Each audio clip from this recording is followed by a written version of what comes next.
Bismillah. Assalamu alaikum wa rahmatullahi wa barakatuh. Today's topic is the controversy regarding the age of our mother, Ummul Mu'minin, Aishah radiallahu anha. I have divided my presentation in two parts. First part is the scientific analysis, and the second part is textual analysis. In the first part, that means in scientific analysis, I will basically discuss 3 points. Number 1, what is the life expectancy of human in different century? Means the average human life. The second question, what was the legal age of marriage or the age of maturity? And the third question is there any relation between these two, means average human life and the age of maturity?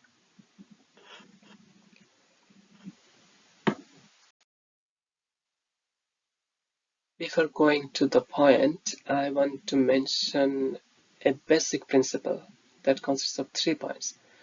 That when we mention Islamic law, what do we mean?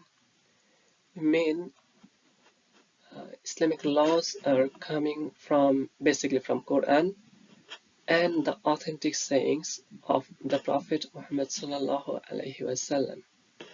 It means when it means Islam, we want to mean basically Quran as well as Sahih hadith. 3 basic principles. The number 1 is if Islam makes something mandatory, then we as Muslim, we are obliged to perform that act without any question. If Islam prohibits something, we are obliged to refrain from that action without any question. And the third point is when Islam remains silent on any issue. It means different meanings depending on the context. If it is for Aqidah, meaning is one thing. If it is related to Mu'amalat, then its meaning is different. So in our context, for this topic, this third case will mean that we are allowed to use our intellect in light of the guidelines of Islam. That means Islam is saying that the situation can change over the time and or place. So in this case, number 3 will mean that Islam allows us as a society to make our decision.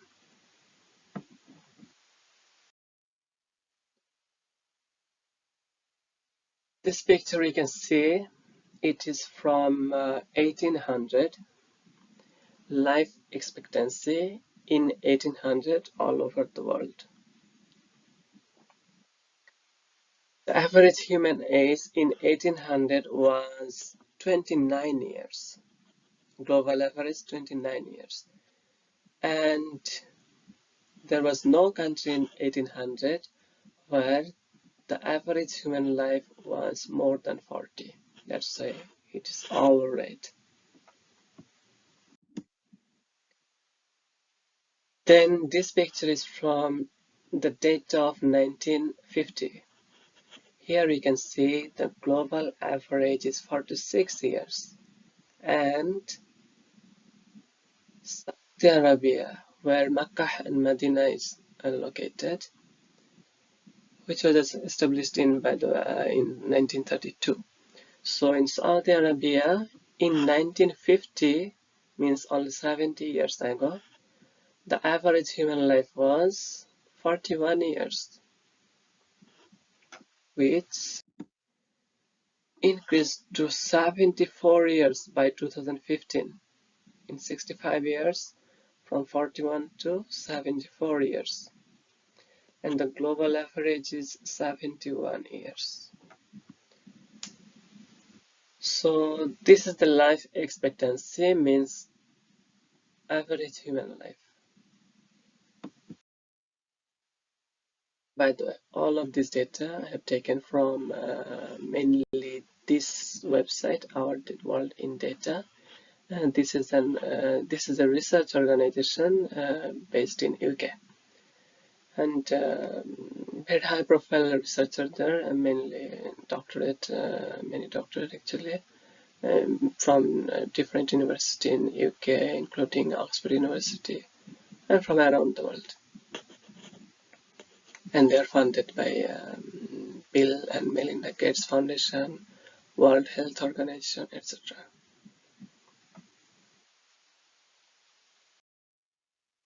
I have also used some other sources, some journal papers and research from other research organizations also. For example, from university website from their research.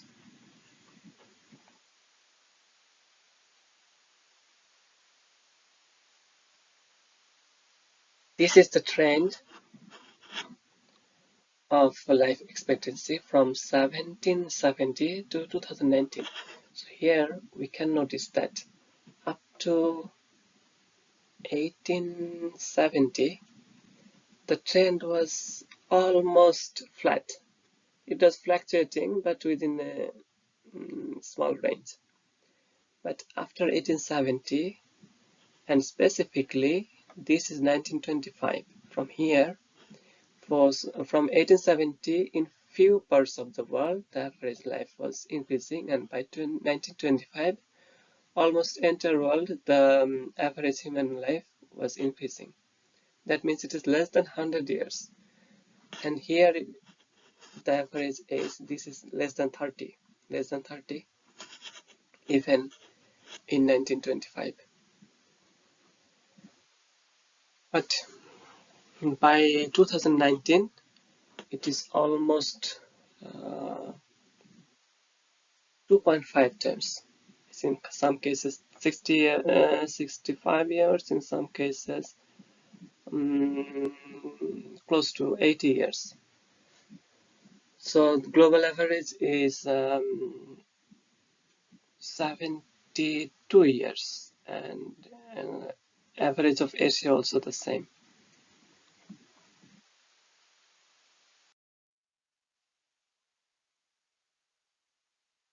So this is a picture of a life expectancy in 2019. We can see that now it is more or less blue.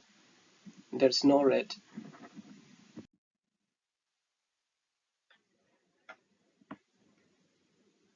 This is from 1960 to 2015, only for a few countries. But if we look at the trend, it is rapidly increasing.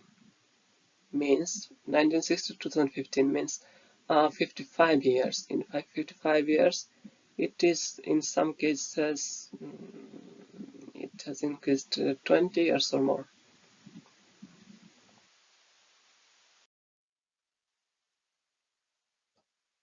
So after taking the average age of human life, now this picture is average age of women at marriage. Here you can see that in 1990, the average age is 22 to 27, in this range for a few countries. And in 2017, it has increased to 25 to 33 years. That means almost 4, 5, or 6 years in some cases. The average age increased. 1990 to 2017 means in 27 years, means even less than one generation. Average age of women at marriage increased 5 or 6 years. If we back project these years, then actually by 1900 it will go to negative. But of course it was not negative, but it was significantly a lower number. So what I want to make the point is average age of marriage has a relation with the average age of human. Today our average life expectancy is 72 years and average age of marriage is 25 to 30 years or in 33 years. And when our life expectancy was low, the age of marriage was also low. We look at the next picture. This is the state distribution of the legal age of marriage without parental consent among women over time. So basically here see the color is white. That means age 18, 1940 to 2002. So without parental consent, it is almost 18 in most cases. And with parental consent, this age is 16. Age 16 is white, so 16. But one point is to note that even 1940, even up to 1960, around 40% state in the United States of America, the legal age of marriage with parental consent was less than 16. Means here it is 15, 14, even 10% was only 12 years. And 1972 or 1982, from here only in some states, the age was increased above 16, means 17 or 18.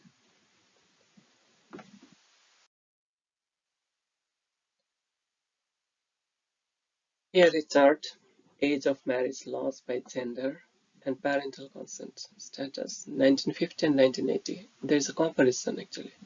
But here I will mention one point that is very interesting. That is,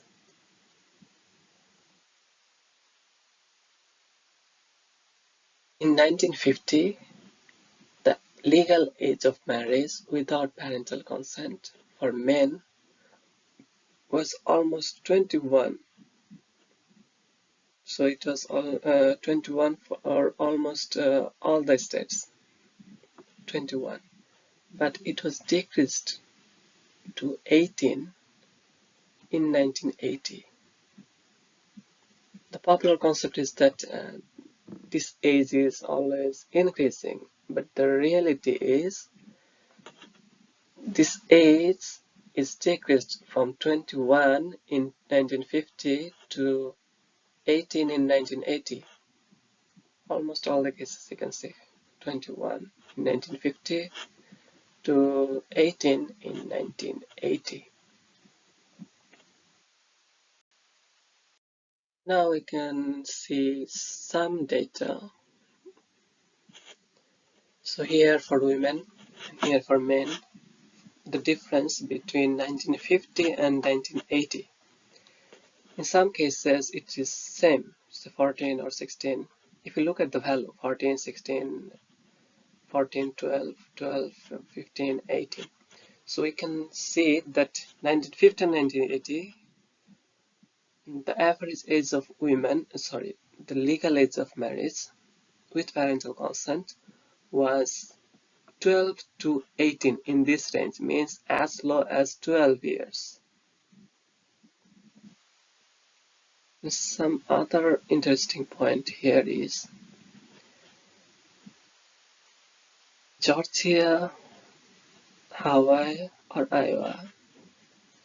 The legal age increased from 1950 to 1980, but one exception is Kentucky. They have decreased the legal age from 14 to 12 in 1980. Even for men, it is 12, 1980.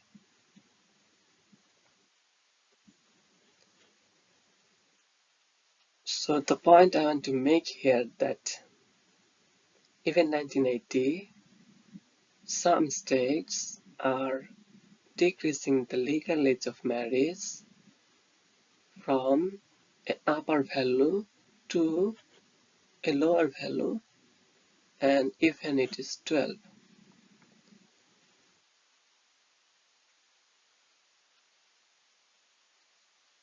So I am a computer scientist. I don't know what is the reason, but I can analyze data and I can extract information by analyzing data. What information we can get from here that the legal age of marriage is not a fixed value. It is not a static number. It can vary over time to time and even place to place. Even in a single country, it differs from 12 to 18. 12 to 18.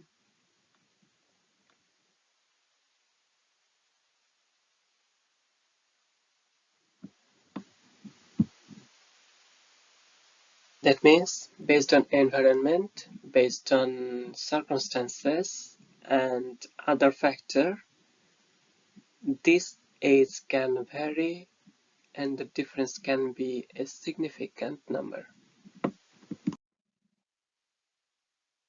Similar, this is by country. So this is without parental consent, this is with parental consent. Actually, Bangladesh is and India is one of the number is one of the highest, 18 and 21. The highest is for China, which is 22.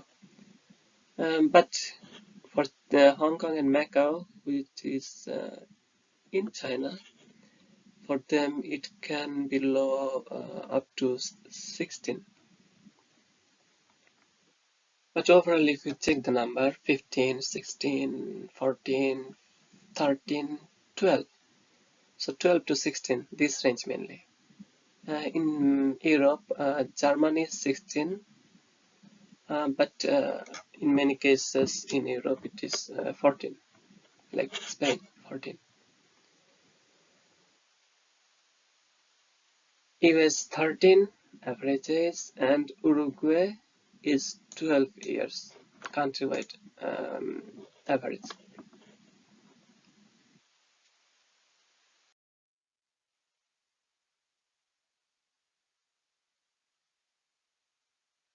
Now we can analyze few other points.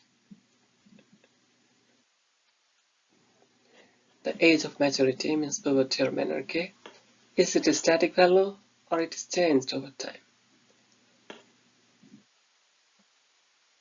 Currently, it is 10 to 16, but in 1840, it was 16.5, and now it is 10 to 16 and the average is 13.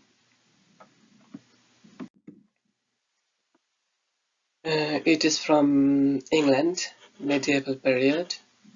The average age of monarchy was 10 to 12. In 1840, it was 16.5. So it is increasing from medieval period 10 to 16.5 in 1840, but there is a reversal pattern, and today it is 13, and in some cases it is 10 to 12.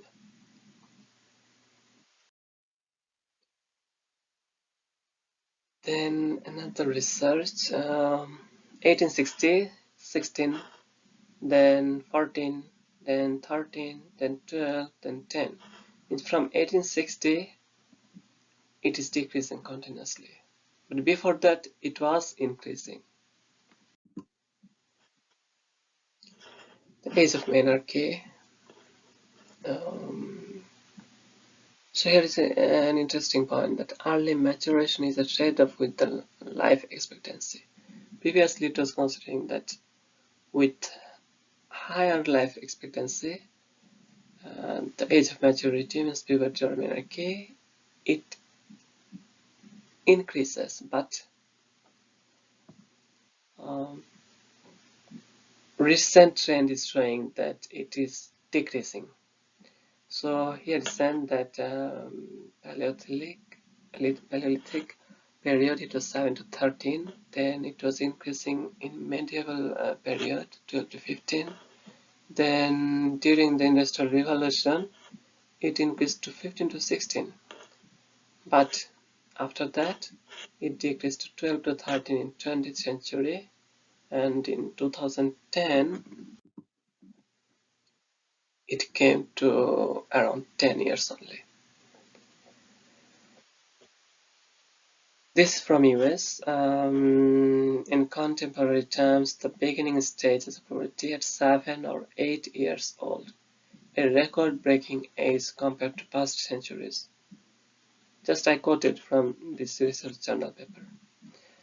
20th century, the average age for an American girl to get her period was 16 or 17, and today, in 100 years, it is 12 to 13 years, means 4 years decreased. So if this age can vary, it is decreased or increased, that's not matter actually. It is varying 4 years in 100 years period. So what can be this number in 400 period, or 1000 years, or 1400 years? Means it's not a static value. It can change, it can increase, it can decrease, but the point, it can change. Actually, it has changed. So what we have found so far, the average human age, or the age of maturity, is not static. In 1950, people in Norway had an average life of 72 years, while Mali, this was only 26 years. And globally, the life expectancy increased from less than 30 to over 72 years. Before the 19th century, there was no trend for life expectancy. It was fluctuating between 30 and 40 years.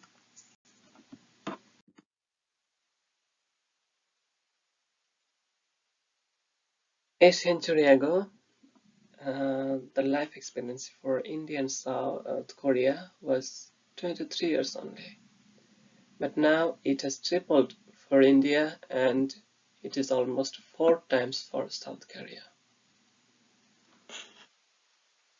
And globally, life expectancy at least doubled in all world regions.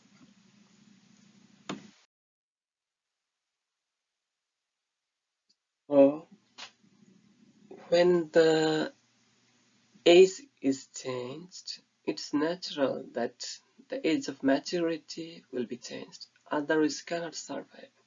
So here's some point that lower average age was due to high mortality rate of children. The high mortality rate was seen mainly from the age of 0 to 15 years. That's why that time people did not have luxury to wait for all the girls or boys to reach to the age of 20 or 25 or 30 to get the first marriage.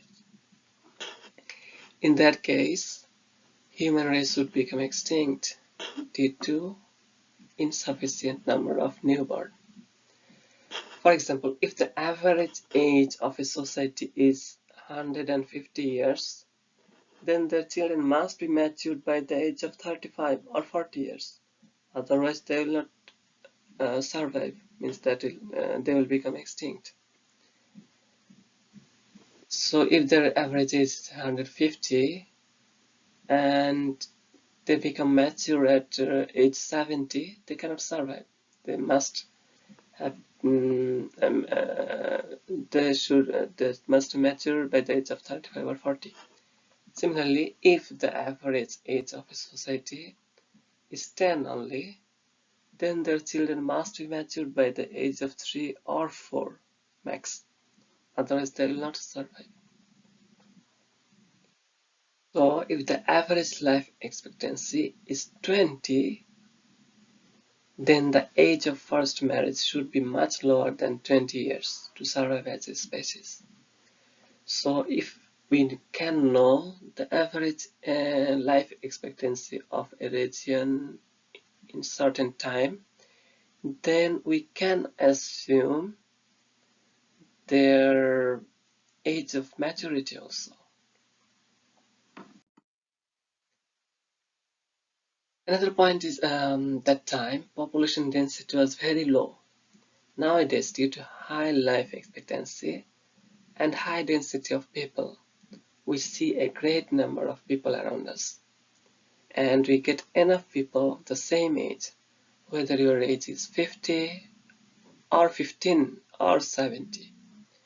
In the past, due to low life expectancy and a very low density of people, they did not see too many people around them. So they did not get enough same age people to meet regularly. As a result, the age gap was not a big issue then.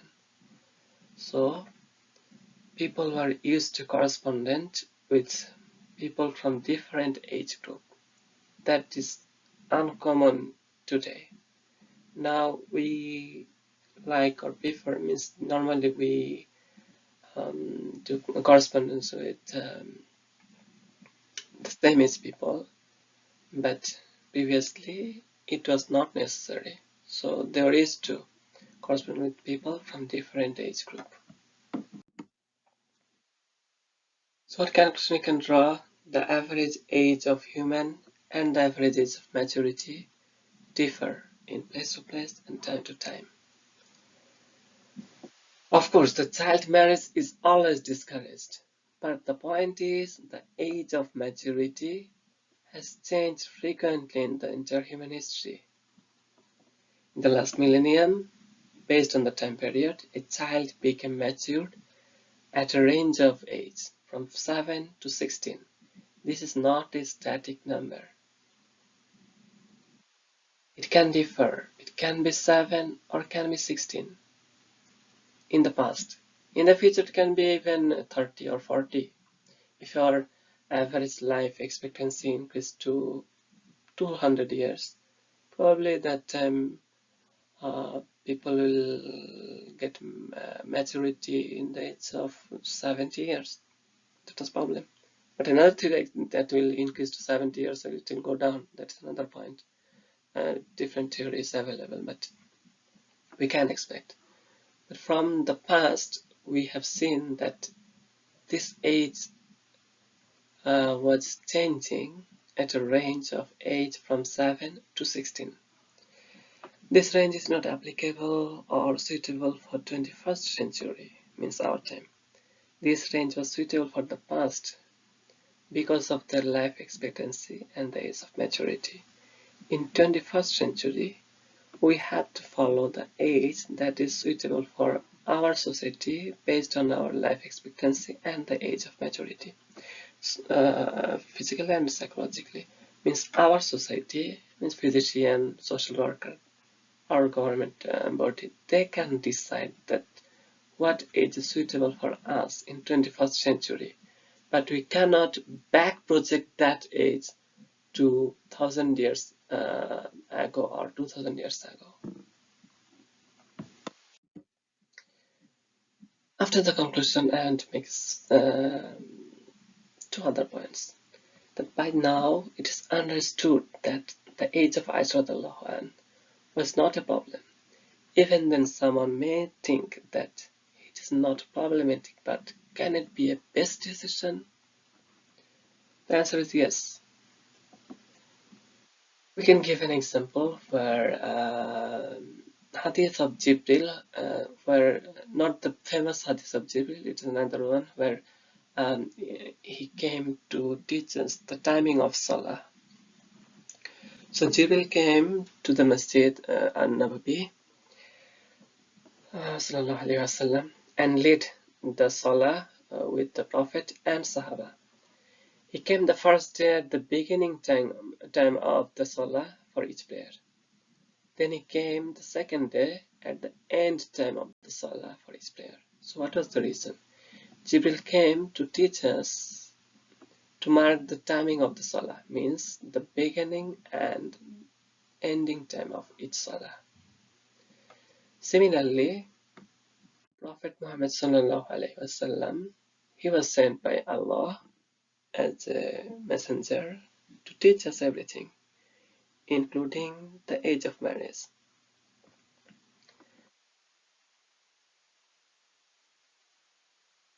We can see that when the first and that time the only wife of the Prophet Muhammad sallallahu alaihi wasallam was died, he married two women nearly at the same time.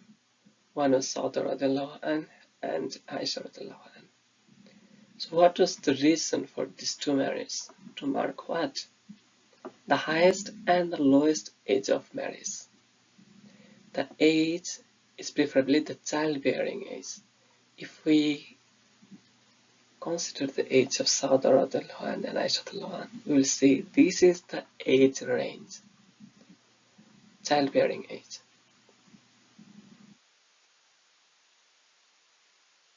Oh no, actually for Aisha radiallahu anha, it was not the childbearing age. That's why she waited. Okay, this is the point. Sauda radiallahu anha was in her 50s and moved to the house of the Prophet sallallahu alaihi wasallam. Aisha radiallahu anhu waited to reach to the age of maturity, physically and psychologically. So she didn't reach to the age of childbearing age, means that she was not matured physically and psychologically. That's why she waited for a certain years. Then she made her decision when she reached to the age of maturity. She made the decision that she will continue the marriage or cancel the marriage. Of course, she decided to continue the marriage and moved to the house of the Prophet sallallahu alaihi wasallam. Basically, here the Prophet taught us the range of the age of marriage, which is the childbearing age. And as a Prophet of Allah subhanahu wa ta'ala, he had to teach us this lesson to prevent child marriage. Why I have written prevent child marriage? Because some people want to refer this hadith as a reference to child marriage due to their lack of knowledge and analysis. But the purpose of this marriage was to teach us how can we prevent child marriage. Being the messenger of Allah and the best human being, Prophet Muhammad had taught us everything. That's why he should have taught us, including the probable marriage age. In fact, in this hadith, we can learn a lesson that Prophet Muhammad taught us to prevent child marriage.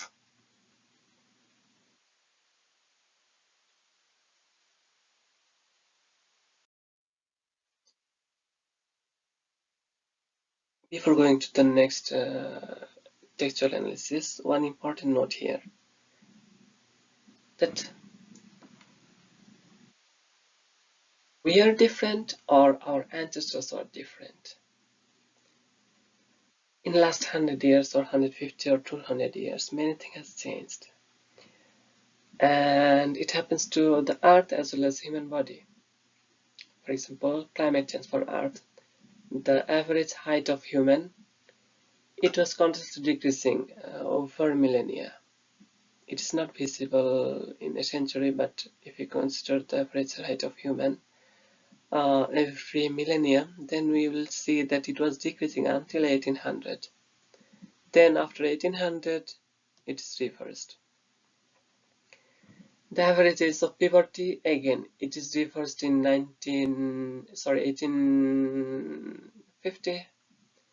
Then average age of human, it was constant until 1870. Then it started increasing.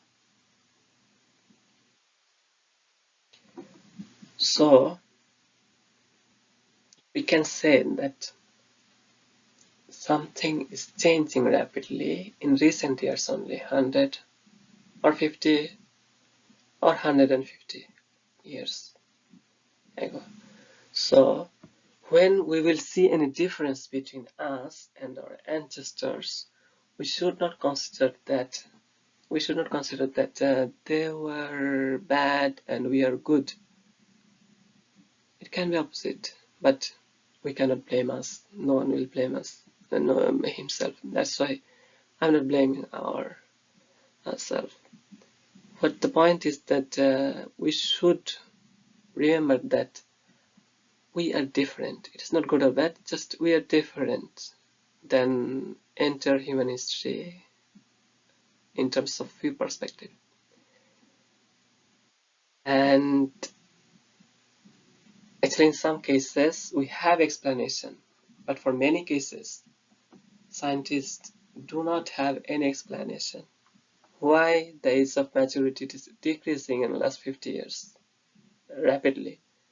There is no explanation.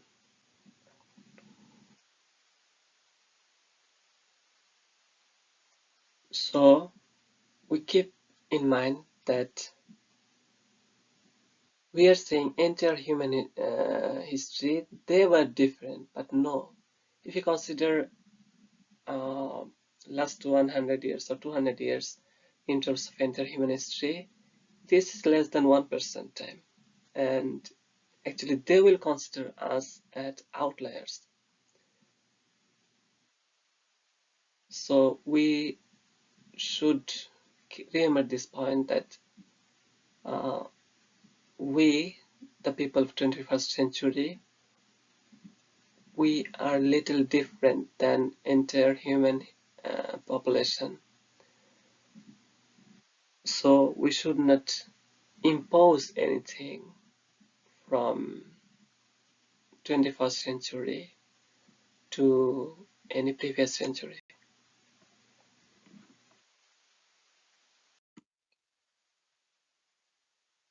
Okay, then next part is textual analysis. Before the actual analysis, I want to mention a point that when the mother of believer, Aishah says she was 9 when she enters the Prophet's house, it does not necessarily mean anything, but she was only 9 years old when she left her father's house. That's it. Therefore, if she really wanted to mean anything, then we can combine two statements from her. One is a girl becomes woman at the age of 9, and I was 9 when I entered the Prophet's house. We can derive the conclusion that she was not a girl, rather a woman, matured woman, when she left her father's house. However, this is not the part of the analysis. We can forward to the analysis from the next slide.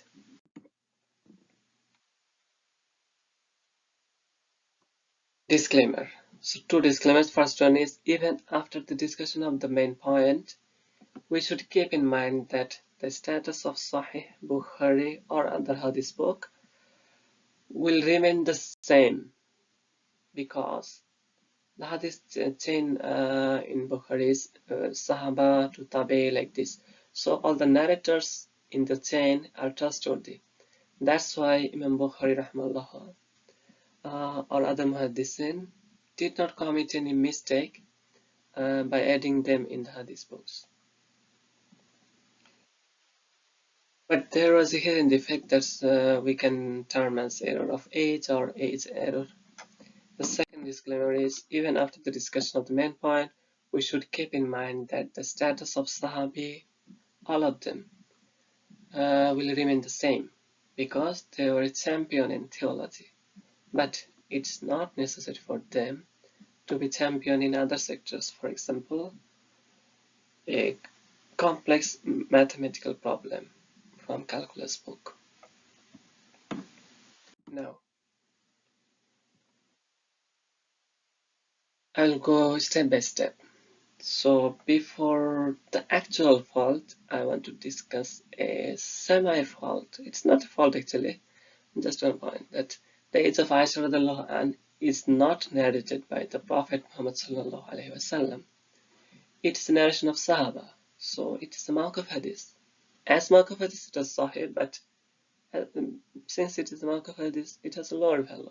So Mawquf hadith has value, appropriate value, if it is related to theology, because in that case, there is a high chance that the hadith is originated from the Prophet Muhammad sallallahu alaihi wasallam. But this hadith, what are related to age of Aishah radiallahu anha, is not originated from Rasulullah sallallahu alaihi wasallam.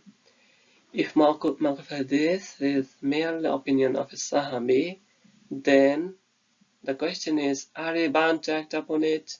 No. However, this is not my main point, so we can proceed to the next step.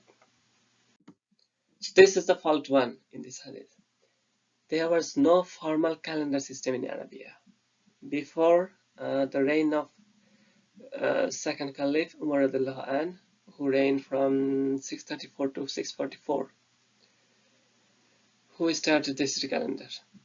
So before that, the people of Arabia, they knew the name of the months, and they calculated their age or other things from a historic event. And this historic event can be anyone, what they can remember. But one person's historic events do not necessarily would match with another person, because the communication was very poor that time, and there was no central governing body. So when I use, or actually they used, a historic event as a basis, and if I say that my age is 6 or 9, it's not sure that which one means point 1 or 2, what actually was meant, means whether I'm saying according to that event my age is 6 or 9. For example, when Prophet was 35, Kaaba was revealed. If I want to say that, from that event I'm calculating my age is 6 or 9. Actually, it is very much problematic, because without a formal calendar, and calculation can be wrong in most of the cases. Or I can mean that by saying my age is 6 or 9, that I actually wanted to mean that I was born 6 or 9 years after that event. And it is more convenient. We are thinking this, but this is very much complex. And chances of error is very high. This is more convenient, that I was born after 6 years of that event. In this case, the actual age will be a different number than 6 or 9. What we are calculating, what we mean by age, it can be a different meaning to those people at that time. Another thing is, the people of Arabia, they would frequently shift the months from its proper place. Means they feel something and they don't want the next month, after the next month of Muharram will be Safar, they will shift Safar to 10th place, for example. So it is frequent in practice in that time. So due to lack of communication, certainly this would add another error to the calculation at individual level. So overall, we do not know their actual calculation system and the accuracy of their calculation. Without year-wise calendar, maintaining the calculation of calendar is nearly impossible. Moreover, all the date was imposed many years later when Hijri calendar started. So they back projected the date, and it was error prone. Nowadays we go to school, every year you get promotion to a new class. In this way, we can remember any event year-wise. Without the schooling system, and calculating year-wise event is nearly impossible, and especially when we do not have a calendar on our desk or wall. Even the people from village side in 21st century cannot say their age properly. It varies 5 to 10 years, even more in some cases, because they do not have a calendar or they did not have a birth registration system.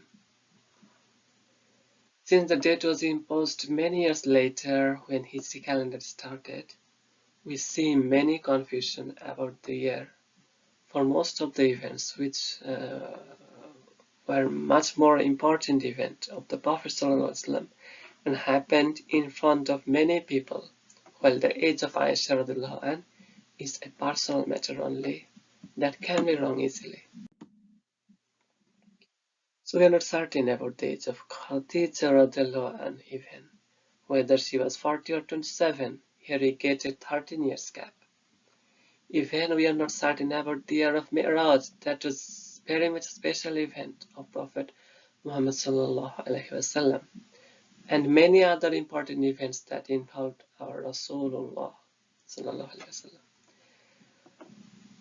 But this is absolutely fine because of the absence of a formal calendar system and the absence of a calendar on the desk or wall.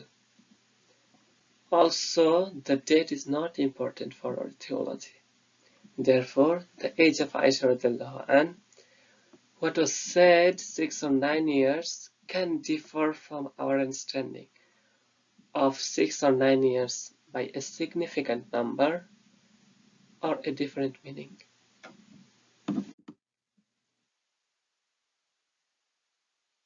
Fault 2.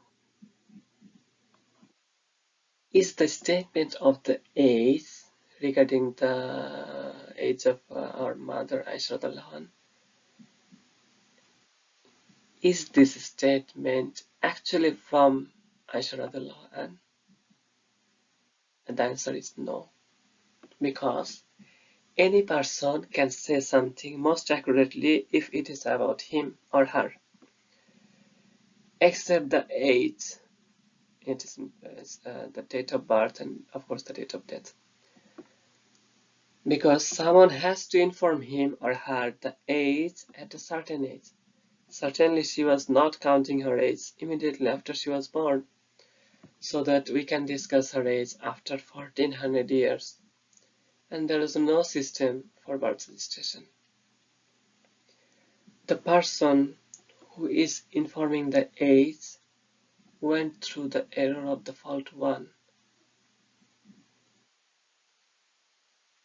and this statement is not from Aishah radiallahu anh.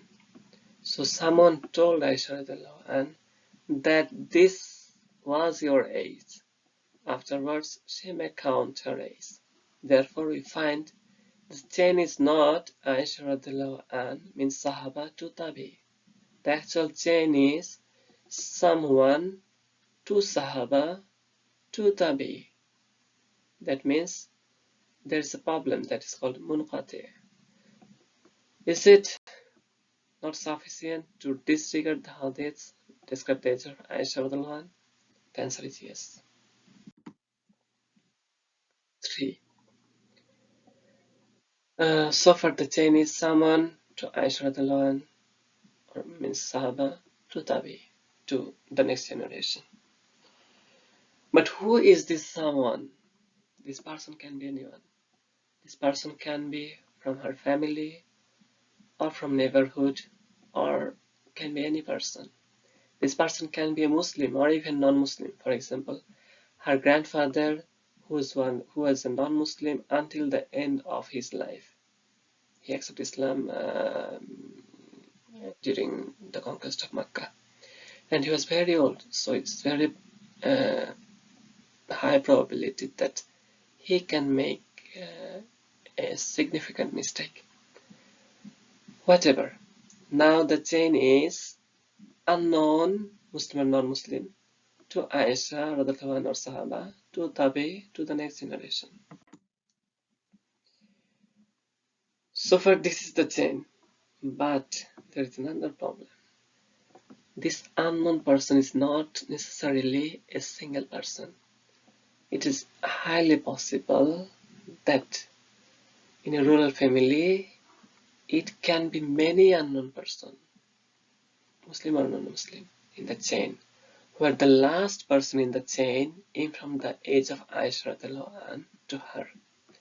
So now the chain is unknown to unknown to unknown to unknown to unknown to Sahaba to Tabi.